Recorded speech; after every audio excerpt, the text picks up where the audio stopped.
Here's how you can keep your chest up better in the throw. Common when you come in and you block, that when you go through this process at full speed, you'll collapse at your chest.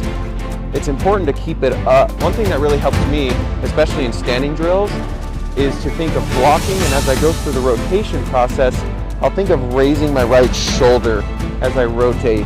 This helps me get my chest up all the way through the throw. Going back with the ball, and then doing a nice release over the top. Get into your standing throw position like this, and here's the 4 steps. Block, turn, roll, release.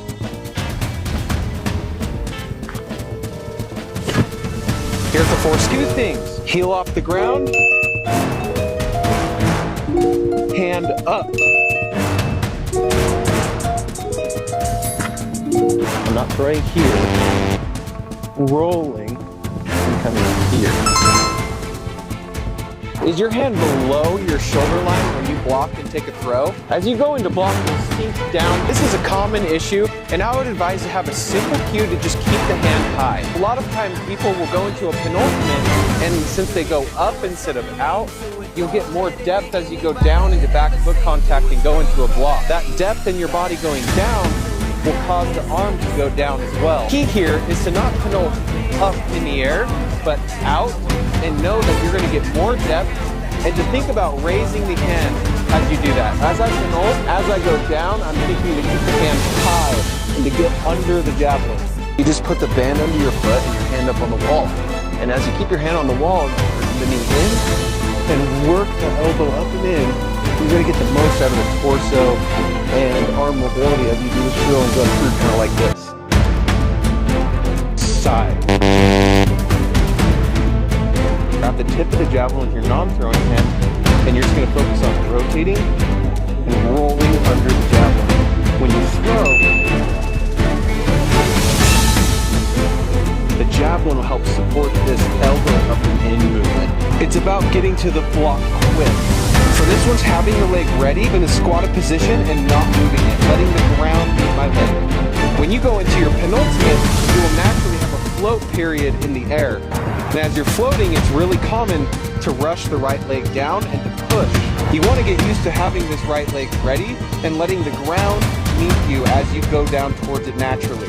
Is your hand below your shoulder line when you block and take a throw? As you go into block, you'll sink down. This is a common issue, and I would advise to have a simple cue to just keep the hand high. A lot of times people will go into a penultimate, and since they go up instead of out, you'll get more depth as you go down into back foot contact and go into a block. That depth in your body going down will cause the arm to go down as well. Key here is to not go up in the air, but out, and know that you're going to get more depth, and to think about raising the hand as you do that. As I penult, as I go down, I'm thinking to keep the hand high and to get under the javelin.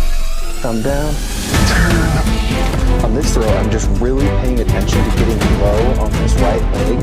I want to throw from a low position because I feel like for myself, I get a lot more hip movement when I'm low rather than when I'm tall.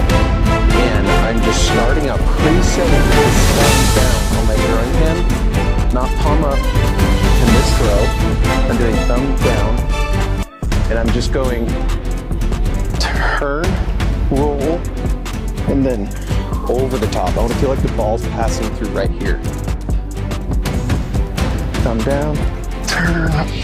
Stop throwing with your arm. One of the hardest things to do in the javelin is to not throw with your arm. I know that sounds contradictory because it is a throwing event, but there's a few simple ways that will help you to fix that and to understand it a little bit better. The throw is a whole sequence. The ground is actually where your power comes from. You need to take what you create from the ground and transfer it up, and then finally through your arm. The arm is the last component of the throw. You have to first react to a block and then let your hip collide into that block and create that pressure that you want. And then you have to stay back with the arm as your body goes through this sequence and rolls under the javelin. And then finally, your arm can release the javelin. One of the best drills for that is the quick hip drill, and to only use your hips and block in the throw. I'm basically gonna be setting up in this position, blocking and turning my hip into the block, and then just release after the hip engages. Block, turn. If you wanna learn to create more power, follow me for more.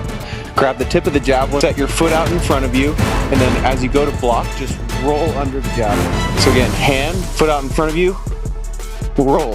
When you go into a block, everything after that in the upper body is just pure reaction. Be incredibly loose and relaxed after this, which is why it is crucial for your hand to be up in a more high, appropriate position. You're not only trying to land behind a block like this, but if your hand is really low, you will come out to the side and put your elbow in a more compromising position. If the hand is high, your next movement will be from the hip, and then the energy will transfer up and into the arm eventually. So if my hand is low, it will go like this. To block, be behind the block, and then let that energy as your hand's high transfer up and through the javelin.